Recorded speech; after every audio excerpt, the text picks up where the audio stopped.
Hey, Save My Coin budget friends. It's your girl Shalisha, and today we're going to do my monthly budget for October. So if you like budgeting videos, single mom finances on a low income, go ahead and hit that like and subscribe bell so you do not miss time when I post. If it's your first time seeing my video, hey, thank you so much for clicking on it. If you're a returning subscriber and oldie but goodie, hey, thank you so much for coming on back. I know, it's been a hot minute, but homegirl has been stalking the mail because of the storm, Helena or hurricane, did delay my delivery. So we have finished our budget for 2024 Saving My Coin Budgets Planner. We have used every month, so now we are going to be in our new planner for 2025. I always start in October so I can release it for you guys. And you ready?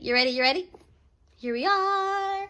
This is the new planner for 2025. We're going to do a whole flip through and everything, but we are going to go ahead and get started into this budget. All right, so we are going to be in October. Here we go. Let me guys know if you want a full flip through video. I'm probably going to do it even though you say you don't want one or you don't say yes or not. I'm still going to do one. But I love them. This year they do come with the little bookmarks because there are no tabs. It is different than the other planner that I did. So we're going to go ahead and we're just going to lay out our days and get everything cracking because I know I'm late, but we here. Let's go.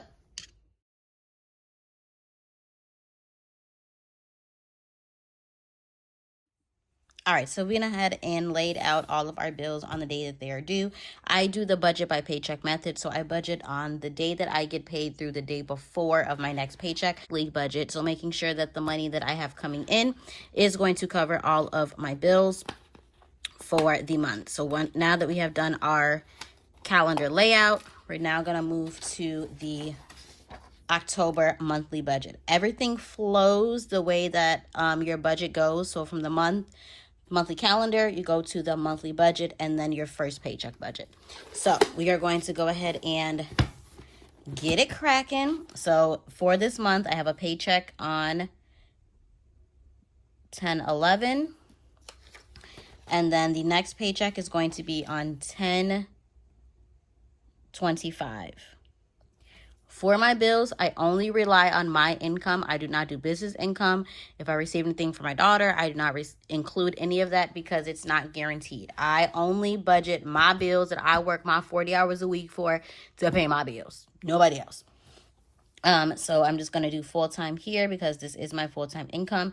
Now, if I do decide that I want to have those other resources go towards something in my house, then I will do a budget for it. But most of the time, if I receive it, it is spent on something that I need, like my daughter to get some new shoes. She's grown out of them, or coat or whatever. I don't include it in my budget.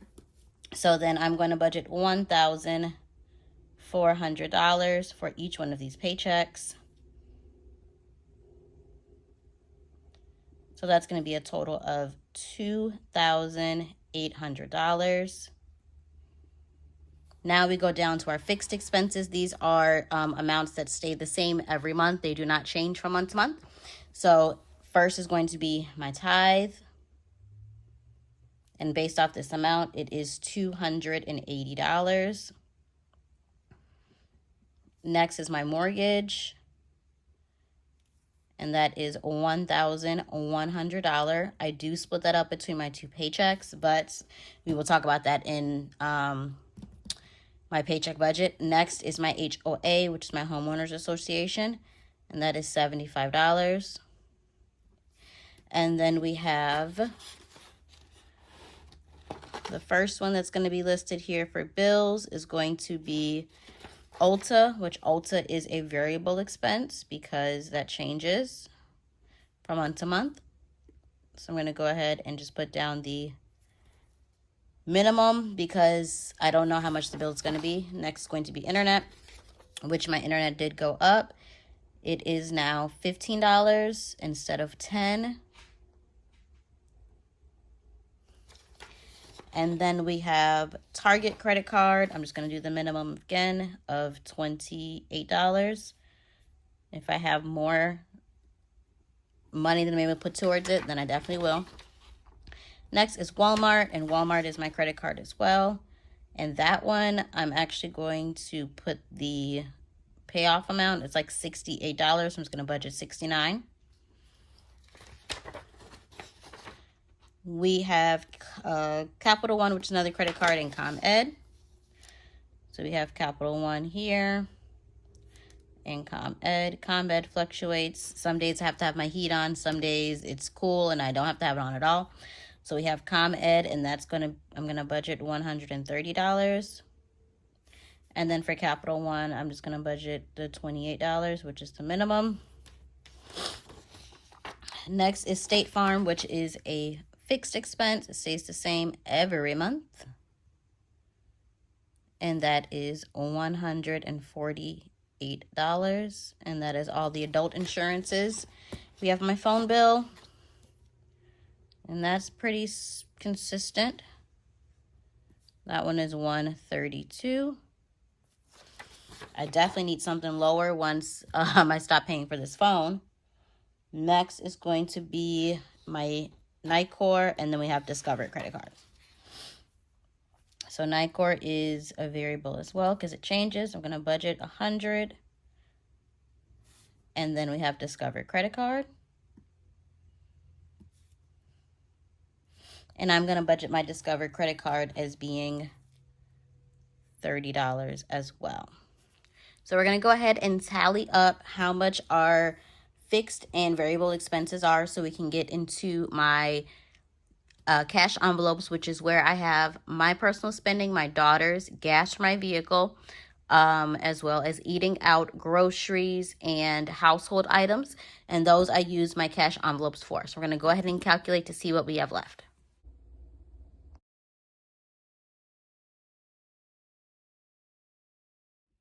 Okay, so we went ahead and we've calculated. So for my variable expenses, it totaled $1,758.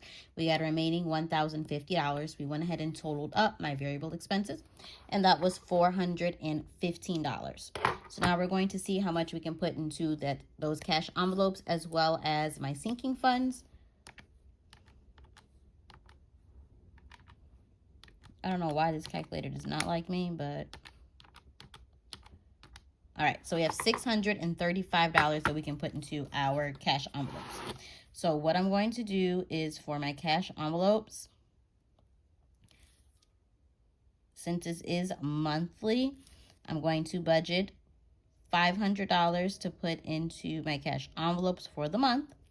And then we are going to put $135 into our emergency savings for the month. So again, my cash envelopes are my personal spending, my daughter's, gas for my vehicle, eating out, grocery, household item, and then we're going to put the remaining $135 into our emergency savings. So this is my plan for the month of October. We are going to do a budget for my first paycheck that we receive for the month of October, which is in a couple of days, and we'll do a paycheck budget. But I do want to let you guys just take a sneak peek. There is so much in here that I added because we know that money makes you feel a certain type of way when you have money and when you don't have money. So I do have lots of brain dump release pages in here. There is reflection about how you are doing in your budget throughout the year. Of course, there are savings tracker. You guys know that I love a multi-purpose planner. We're not all able to buy multiple planners and things. So I am excited that I get to have a one-stop shop for you guys for this year, just like I did last year. But we will do a flip through for this planner in my next video, so you can just see all of the goodies that are inside. But I hope that you enjoyed my monthly budget for the month of October. We'll be back for my paycheck budget. I'll see you in the next video. Love you so much. Back. Be blessed.